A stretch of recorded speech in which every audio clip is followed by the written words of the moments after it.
what you understood is that contribution of ISRO. What is ISRO? ISRO means some scientist or some Indian like you are working together in a different way, with different energy, high energy for development of the nation. There are many achievements you have seen. Can I go to my PPT please? So, means what? Those people who are working in ISRO, they are not any different. They are like you, me, people only. Is not? Yes, sir. That means all of you can become a great scientist. Who are the scientists? Who are scientists? Are you a scientist or not? Yes, sir. What way you can be a scientist? You have to have energy to ask question. I am talking about energy to ask question. Why energy to ask question? Many times, even when I was student, like you guys to see, somebody speaks something I didn't get. But I feel shy. If I ask what is that, everyone will ask that because except me, everyone must have understood what is that. They will think I am fool. It is never. Afterwards, I came to know that nobody understood, but everybody thought in the same way that I thought, that if I ask question, everybody will laugh. In that line, what happened? Many questions remain unanswered. So you should have energy to ask question. Whatever, let it be a very stupid question.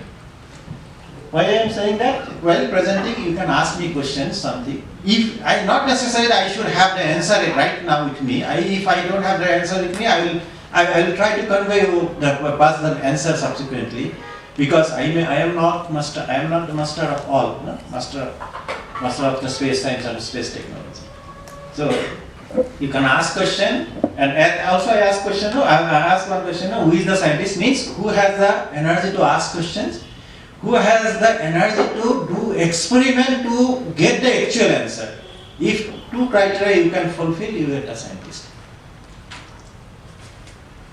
So scientists will not born after joining a job. You have to be right from your school days. So be a scientist. Not necessarily you should be recognized, you should get a Nobel Prize, but you will be satisfied.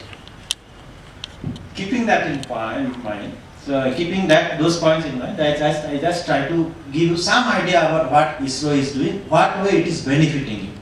Okay? And the next slide, please. So this is what you have seen already. This is called TERI, Trumba Equatorial Rocket Launching Station. That is the first rocket launched from Trumba E in 1963. Today is 2022. When you when you just understood the Earth, maybe 5 years, 6 years, can you imagine whether you had a mobile in that time in your hand? No. Now without mobile, can you survive a day? You can't imagine. Think about 1963. That time, USA, America, USSR, that is Russia, France, those are all developed countries at that time. They started experimenting on space research, sending rocket, trying to understand the upper atmosphere, particularly ionosphere, or how this energy moves in those areas. So that time itself, India started first experiment. Of course, not indigenously. It is with support from France, UN, particularly UN, Russia, all together. In Trumba, it is first rocket launching center has set up. It is in Trivandrum. Now it is in Trivandrum. That place is called Trivandrum. So TERI is now it is converted, renamed as Vikram Sarabhai Space Center at Trivandrum.